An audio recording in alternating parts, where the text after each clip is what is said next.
পল্লৱ বৰুৱা সামান্য খেতিয়ক মুৰলীধৰ বৰুৱাৰ সৰু মাজু ল'ৰা। ঘৰখনত পল্লৱে শিক্ষিত ল'ৰা। বাপেকে 4 পুৰা মাটিৰ খেতিৰে 10জনীয়া পৰিয়াল এটা পোহপাল দিব লাগে। সেয়ে বাকীকেইটাক লেখা পঢ়া ভালদৰে শিকাব নোৱাৰিলে। পল্লৱে যেনিবা নিজৰ জ্ঞান আৰু বুদ্ধিৰ বলত চৰকাৰী বৃত্তি আদিৰ টকাৰে পঢ়ি MA পাছ কৰিলে। তালৈকে ঘৰখনৰ আশা। গতিকে ঘৰলৈ যদি টকা নপঠায় তেন্তে মাক দেউতাকে ক্ষমা কৰিলেও ভগৱানে ক্ষমা নকৰে। কিন্তু পল্লৱে তৃষ্ণাৰ লগত সংসাৰ পতাৰ পৰা 10টা টকাও ঘৰলৈ দিও কৰি দিব পৰা নাই। লোভে পাপ আৰু পাপেই মৃত্যুৰ কাষলৈ টানি নিয়ে। তাৰো হ'ল সেই একেই অৱস্থা। সি এটা পৰিকল্পনালৈ তৃষ্ণাক বিয়া কৰাইছিল। সেই সকলোবোৰ ওলট পালট হৈ গ'ল। যিবোৰ সমস্যাৰ সমাধানৰ কাৰণে সহজ সৰল জীৱন এটা ধ্বংসমুখলৈ আগবঢ়াই দি নিজে প্ৰতিষ্ঠিত হ'বলৈ বিচাৰিছিল, সেইবোৰে আজি বিৰাটাকাৰ হৈ পৰিছে। বোলে কটাৰ ঘৰৰ কুটি, লোকলৈ হুল পুতি নিজে মৰে ফুটি। যোজনাটোৰ প্ৰকৃত অৰ্থ পল্লৱে আজি ৰন্ধে ৰন্ধে উপলব্ধি কৰিছে। আজি সি জীৱনত কি পালে আৰু কি হেৰুৱালে তাৰে হিচাপ এটা কৰি চাইছে। সত্য কথা, নিজে লোকক বিশ্বাসঘাতকতা কৰিলে নিজেও তাৰ সন্মুখীন হ'ব লাগে। বিশ্বাসঘাত কৰিলে পাপ বা অন্যায় একো নহয়, কিন্তু সৰল অন্তৰৰ অধিকাৰীজনক বিশ্বাসঘাতকতা কৰাটো চূড়ান্ত অন্যায়। পল্লৱে চিন্তা কৰিছিল, তৃষ্ণাক বিয়া কৰোৱা মানে যাদুৰ দৰে একেদিনাই লখপতি হোৱা। ধন হ'লেই বাকীবোৰ কথা পাহৰি যাব। পাহৰি যোৱাটো সহজ হৈ পৰিব। পল্লৱে বুজা নাছিল যে ধুনীয়া কেতেকী ফুলৰ মাজতে কালফেটি সাপৰ বাস। তৃষ্ণা ধুনীয়া, অনিদ্য সুন্দৰী নাৰী আৰু ধনৰ বাবে আজি পৃথিৱীখন ওলট পালট হৈ আহিছে আৰু হৈ থাকিব। মই জানো পল্লৱ তৃষ্ণাৰ বাবে নিশ্চয় ভাল ল'ৰা এজন পোৱাৰ একো অসুবিধা নহ'ব। কিন্তু মই মানুহটো হ'লো অন্য ধৰণৰ। তোমাৰ ঘৰুৱা অৱস্থা যে শোচনীয় মই জানো। অমৃত চাংকাকতিয়ে কৈ গ'ল, মই নালাগে পৃথিৱীৰ সকলো মানুহেই সুবিধাবাদী। আমি নিস্বাৰ্থভাৱে মানুহক সহায় নকৰোঁ আৰু কৰিবলৈকো টান পাওঁ। গতিকে স্বাৰ্থ এটা হাতত লৈ তোমাক মই সহায় কৰাৰ কথা চিন্তা কৰিছোঁ। মাত্ৰ তুমি মান্তি হ'লেই হ'ল। বুজিছোঁ আপোনাৰ কথাত অমত হোৱাৰ সাহস মোৰ নাই, কিন্তু নিঃসন্দেহে ক'ব পাৰা, কাৰণ তুমি শিক্ষিত আৰু বুজন ল'ৰা। তোমাৰ নিজা মত আৰু ব্যক্তিত্ব এটা নিশ্চয় আছে। কোৱা কি ক'বলৈ আছে? কথাটো হ'ল, মই তথাকথিত শিক্ষিত যুৱক সঁচা, কিন্তু মই এজন সামান্য গাঁৱৰ ল'ৰা। আনহাতে আপোনাৰ ছোৱালী হ'ল দেশ বিদেশ ফুৰা ছোৱালী। বাকীবোৰ কৈ একো লাভ নাই। আপুনি নিশ্চয় বুজিব পাৰিছে। তোমাৰ কথাত সততা আছে যদিও এটা কথা, ছোৱালীবোৰৰ মনটো হ'ল এক কলহ পানী। তুমি যিটো পাত্ৰতে থোৱা তাতে গঢ় লয়। গতিকে কিয় মত মিলাব নোৱাৰিবা? পল্লৱে ভালেমান সময় চিন্তা কৰাৰ পাছত ক'লে, মই এতিয়া একো উত্তৰ দিব নোৱাৰাৰ বাবে ক্ষমা কৰিব, কাৰণ মোৰ ঘৰৰ মতৰ অবিহনে কিবা এটা কৰিবলৈ যোৱাটো মোৰ অপৰাধ হ'ব। আই দেউতাই আঘাত পাব। বেছ কথা, বৰ বঢ়িয়া কথা কৈছা পল্লৱ, অতি উত্তম কথা কৈছা। তুমি যে বৰ্তমান উঠি অহা শিক্ষিত ডেকাচামৰ পৰা বহুত বেলেগ ল'ৰা, তাৰ প্ৰমাণ মই ইতিপূৰ্বে পাইছোঁ। গতিকে তুমি ঘৰলৈ গৈ আলোচনা কৰি মোক সোনকালে জনাবা। ভাল বাৰু। চাংকাকতিৰ পৰা বিদায় লৈ পল্লৱ নিজৰ কোঠাত সোমাই দৰজাখন বন্ধ কৰি বিচনাত বাগৰি পৰিল। কি কৰিব এতিয়া সি? কাক বাদ দিব আৰু কাক ধৰিব? দুই নাও দুই ভৰি হ'ল পল্লৱৰ। বহাগী কলঙত নধল আহিছে। চতৰ বাৰখৰে মৃত্যুমুখী কৰা গছ-গছনিলৈ নতুন প্ৰাণ আহিছে। ফাগুনৰ ধুমুহাৰ ধূলিয়ে ধোৱা বৰণীয়া কৰা গছপাতবোৰ সোণ বৰণীয়া সেউজীয়া হৈ পৰিছে। সেউজীয়া গছপাতৰ আঁৰ লৈ লাজুকী আৰু চিৰ বিৰহী কেতেকীয়ে বিৰহৰ বতৰা বিলাই ফুৰিছে। মানুহৰ বাবে কেতেকীৰ সেই বিলনি সুমধুৰ হ'লেও তাইৰ বাবে বেদনা মাত্ৰ। অতপৰে আহিলা লাহৰী, বাট চাই আছোঁ তোমালৈকে অথনিৰ পৰা। কাষত কলহ লৈ শিখাক অহা দেখি পল্লৱে কৃত্ৰিম আনন্দ প্ৰকাশ কৰি কবিতা আওৰালে। নিজান কলঙৰ পাৰ সঁচা কথা কবি দেৱকান্ত বৰুৱাৰ। কলঙৰ পাৰত মাজ-ৰাতি নামৰ কবিতাটো সঁচাই প্ৰাণৰ পৰশ দি লিখা। কবিতাটোৰ কথাবোৰ পল্লৱৰ মনত নিজৰ কথা যেন লাগিল। দুপৰীয়া কলঙৰ পাৰলৈ সহজে কোনো মানুহ নাহে। এনেও শিখাক লগ পোৱা পল্লৱৰ কাৰণে সহজ নহয়, কাৰণ পল্লৱক শিখাহঁতৰ ঘৰলৈ যাবলৈ নিদিয়ে আৰু শিখাকো পল্লৱহঁতৰ ঘৰলৈ, কাৰণ পল্লৱ আৰু শিখাহঁতৰ দুয়ো ঘৰৰ মাজত দুৰ্বাদল কাজিয়াৰ মাটিৰ সীমালৈ। আনহাতে শিখাৰ দেউতাক নতুন ধনী মানেহে হেনো অহংকাৰী। কথাটো পল্লৱে আগতে বিশ্বাস কৰা নাছিল, এতিয়াহে সি অনুভৱ কৰিছে। পল্লৱ আৰু শিক্ষাৰ মাজত যে বাল্যকালৰ পৰাই ভালপোৱাই শিপা মেলিছিল। দুয়োঘৰে কথাটো ভালদৰে জানিও মানি নলয়। কাৰণ হ'ল পল্লৱ শিক্ষিত ল'ৰা হ'লেও মানুহঘৰ দুখীয়া। শিখাৰ দেউতাক আৰু ককায়েকহঁতৰ মতে শিক্ষাই মানুহক জীয়াই ৰাখিব নোৱাৰে।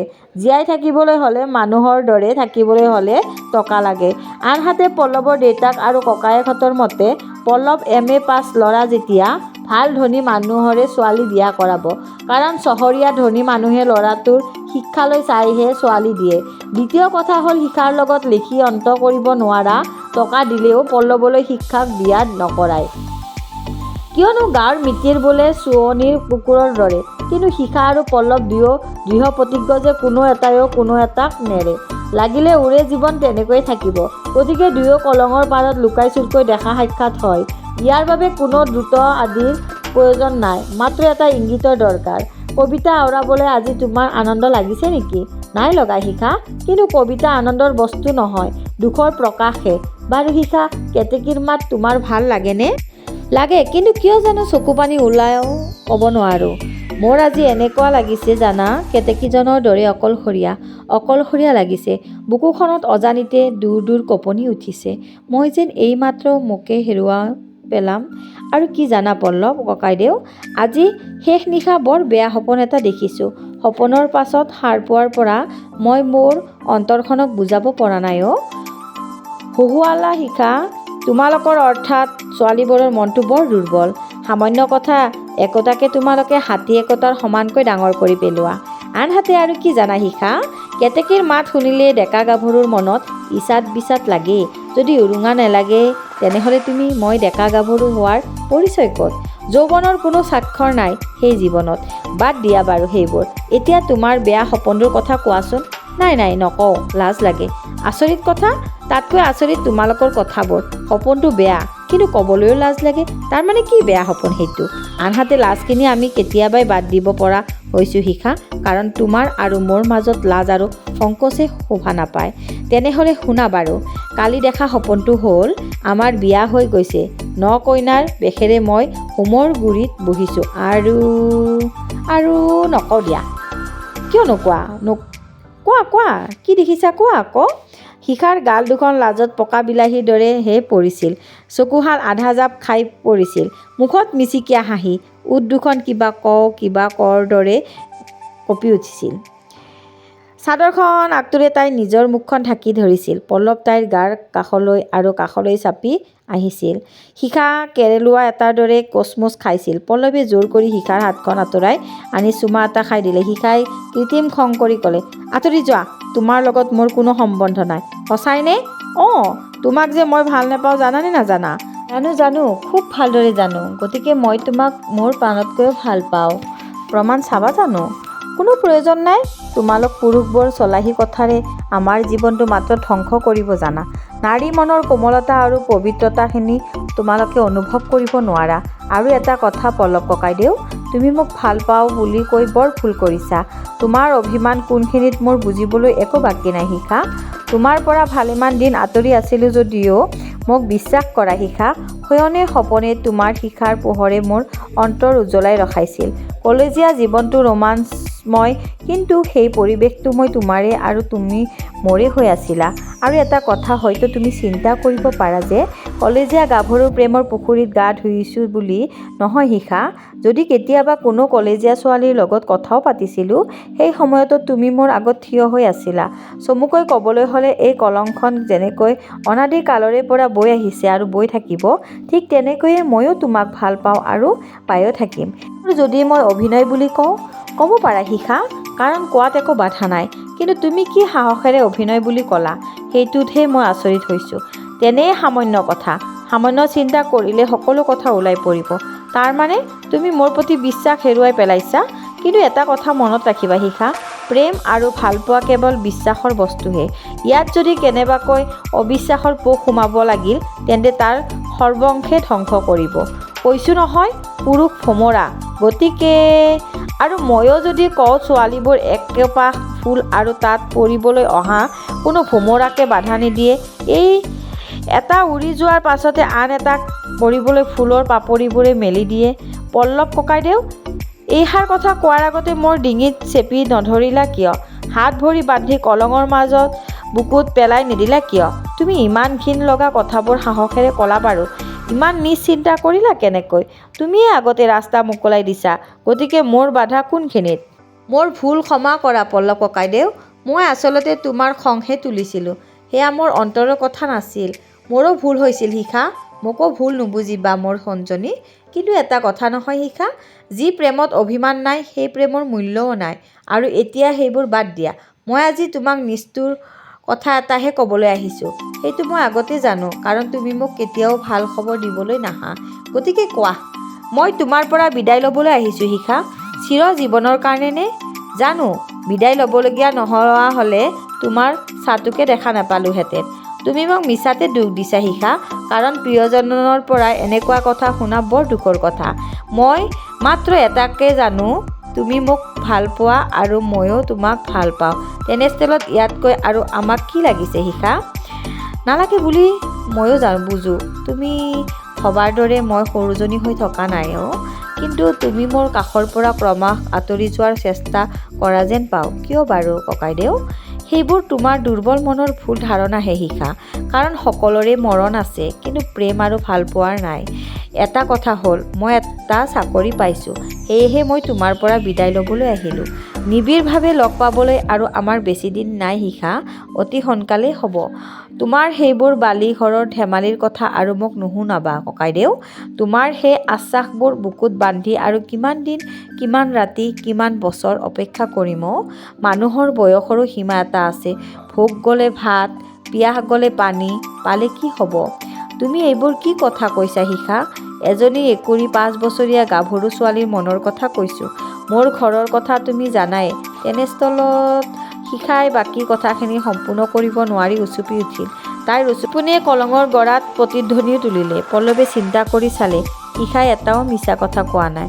তাৰ বাবে তাই নিজৰ ঘৰতে শালৰ মাজত শিঙি থকা দি থাকিব লগীয়াত পৰিছে। তাৰো শিক্ষা গ্ৰহণ কৰিব পৰা ক্ষমতাখিনি হোৱা নাই। বহুতো কথা চিন্তা কৰি ক'লে, শিখা মোৰ কথা শুনাচোন। কোৱা, কি ক'বা? মোক এটা বাচি থকাৰ উপায় দিয়া। মই মাত্ৰ আজি ইয়াকে ক'ব পাৰোঁ শিখা, তুমি তোমাৰ জীৱনৰ দায়িত্বটো মাৰা দেউতাৰ ওপৰত এৰি দিয়া। ইয়াৰ বাহিৰে আজি মই তোমাক একো ক'ব নোৱাৰোঁ। কি কৰিবলৈ ক'লা ককাইদেউ? শিখাই পল্লৱৰ চকুলৈ চাই প্ৰশ্ন কৰিলে। শিখাৰ চকুৰ পৰা চকুলোৰ টোপোলা অবিৰাম গতিত সৰি আছিল। শোকে তাইক বাৰুকৈয়ে খুন্দা মাৰি ধৰিছিল। কোনোপধ্যে শোক দমাব নোৱাৰি তাই চেতনাহীনৰ দৰে পল্লৱৰ কোলাত মূৰ থৈ উচুপি উঠিল। সি শিখাৰ এন্ধাৰ কলা ঘোঁৰাৰ ফানৰ দৰে কেঁকোৰা চুলিখিনিৰ মাজে মাজে তাৰ আঙুলি বুলাই কিবা ক'বলৈ বিচাৰিও ক'ব পৰা নাছিল। সঁচা কথা, শিখাক সি তেনেকৈ কোৱাটো ঘোৰ অন্যায় হৈছে। কাৰণ যিজনী ছোৱালীয়ে সকলো বাধালৈকে ভয় নকৰি কেৱল তাৰ কাৰণেই বলীয়া, তেনেকুৱা এজনী নিৰপৰাধী ছোৱালীক তেনেকৈ ক'ব নালাগিছিল। কিন্তু কি বুলি সি তাইক সান্তনা দিব? কথা ক'ব নোৱাৰি তাইৰ ওঠ দুখনৰ কুঁহিপাত কপাদি মাত্ৰ কঁপিবলৈ ধৰিছিল। অৱশেষত ভয় লাগিল পল্লৱৰ, কাৰণ সিহঁত দুটাই কলং পাৰত গজা ঝাও বননিৰ মাজত বহি কথা পতা ভালেমান সময় হৈছিল। যদি তাতে আহি কোনোবাই দেখা পায়হি। কিন্তু এইটো কথা ভাবি সি সাহস পালে যে আজিকালি কলঙৰ পাৰলৈ দুপৰীয়া ভাগত মানুহ নাহে বুলিয়ে ক'ব পাৰি। কাৰণ আজিৰ মানুহে কলঙৰ পানীৰ লগত থকা সাতাম পুৰুষীয়া প্ৰীতি ত্যাগ কৰি বাৰীয়ে বাৰীয়ে নলী নাদ বহুৱাই লৈছে। আনহাতে শিখাক ঘৰত বিচাৰ কৰোৱাও প্ৰশ্ন নুঠে। কাৰণ গাঁৱৰ পূব মূৰে মানুহ এঘৰ ছোৱালী এজনীৰ বিয়া। তাই বিয়াত কাম বন কৰি দিওঁগৈ বুলিহে আহিছে। উচুপি উচুপি শিখা নিতাল মাৰিছিল। চকুলোৰে তাৰ কাপোৰ তিতি গৈছিল। মাকৰ কোলাত শান্তিৰে টোপনি যোৱা কেঁচুৱা এটাৰ দৰে শিখা শুই পৰিছিল যেন। তথাপি ভয় লাগিছিল পল্লৱৰ। দুয়োকো এনেকৈ থকা কোনোবাই দেখিব লাগিলেই কথাই অন্য ৰূপ ল'ব।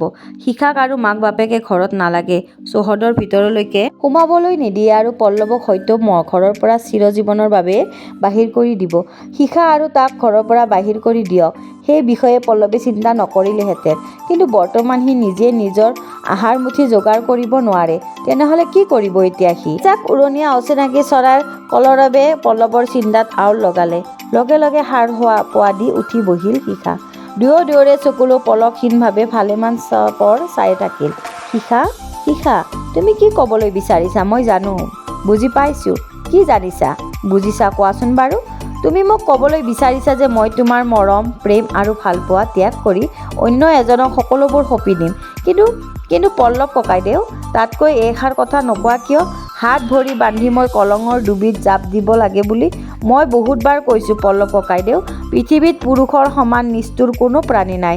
তোমালোকে জানা নাৰী হ'ল কামনা বাসনাৰ প্ৰতীক মাত্ৰ। সিহঁতৰ মৰম প্ৰেম আৰু ভালপোৱাৰ কোনো দাম নাই। কিন্তু কিয় বাৰু? তুমি মোৰ আচল কথাটো বুজিবলৈ চেষ্টা নকৰা কিয় শিখা? আচল কথাটো জানো, তুমি মোক কৈছা, বুজিবলৈ জানো সুবিধা দিছা। কিমান সময়ৰ প্ৰয়োজন? আজি 10 বছৰে যদি তুমি মোৰ মনৰ কথা বুজিব নোৱাৰিলা তাৰ কাৰণে জানো ময়ে দায়ী শিখা? কেতিয়াও নহয়। কিন্তু মই যিমানখিনি জনা আৰু বুজাৰ দৰকাৰ সেইখিনি মই বুজি পাইছোঁ। কি বুজি পাইছা শিখা? তুমি মোক ভাল নোপোৱা। পোৱা মাত্ৰ মোৰ বাহিৰা মানুহজনীকহে, যিজনী ছোৱালীৰ গাৰ ছালখনৰ ৰং মাখনৰ দৰে, দেহাটো তুলাৰ দৰে কোমল, বুকুখন গোলাপ ফুলৰ দৰে মোহ লগা, সেইজনী শিখাকে তুমি ক্ষমা কৰিবা তোমালোকে ভাল পোৱা। কিন্তু মই কি ভাল পাওঁ জানা? তোমাৰ অন্তৰত শুই থকা পল্লৱটোক, মোৰ লগত বহি কথা পাতি থকা পল্লৱক নহয়। আৰু কিবা ক'বলগীয়া আছে? আছে, শুনিবা জানো? শুনিম, কোৱা। মোক জীয়াই থকাৰ ৰাস্তা এটা দেখুৱাই দিয়া। তাৰ বাবে কিমান দিন অপেক্ষা কৰিব লাগিব মই আজি ক'ব নোৱাৰোঁ। মই দুখীয়া যদিও মানুহ যেতিয়া তোমাক গ্ৰহণ কৰাৰ পাছতো মানুহ হৈ জীয়াই থাকিব লাগিব। মইতো তোমাৰ পৰা একো বিচৰা নাই, মাত্ৰ তোমাক লাগে ককাইদেউ। জানো, কিন্তু মোক পালেও পেটৰ ভোক পলুৱাব লাগিব, লজ্জা নিবাৰণৰ বাবে এডোখৰ কাপোৰ পিন্ধিব লাগিব। মই বৰ্তমান যুটীয়া শিৱৰ দৰে শিখা। আৰু ময়ো যদি কওঁ, ময়ো পাৰ্বতীৰ দৰে বাকলি বসন পিন্ধি থাকিবলৈ বিচাৰোঁ। পাৰিবা হয়তো, কিন্তু বৰ্তমান যুগৰ মানুহে বাকলি পৰিহিতা নাহানিৰ পাৰ্বতীৰ দৰে তোমাক শ্ৰদ্ধা নকৰে। দুয়ো হাঁহিলে। বাদ দিয়া সেইবোৰ। তোমাৰ যাত্ৰা মোৰো যাত্ৰা, গতিকে মোলৈ মাত্ৰ নাপাহৰিবা। মই কিন্তু তোমাৰ বাবে ওৰেতো জীৱন বাট চাম। পল্লৱে কথা ক'ব নোৱাৰি আৱেগত সাৱটি ধৰিলে। তো আপোনালোকে কেনেকুৱা পালে এই চতুৰ্থ অধ্যায়টো? আপোনালোকে যদি ভাল পাইছে প্লিজ কমেণ্ট কৰিব আৰু মোৰ চেনেলটো ছাবস্ক্ৰাইব কৰিব বুলি আশা ৰাখিলোঁ। তো আকৌ এটা নতুন অধ্যায় লৈ অহাৰ প্ৰতিশ্ৰুতিৰে আজি মই এই গল্পভাগি ইয়াতে সামৰণি মাৰিলোঁ। সকলোৱে ভালে কুশলে থাকক। নমস্কাৰ।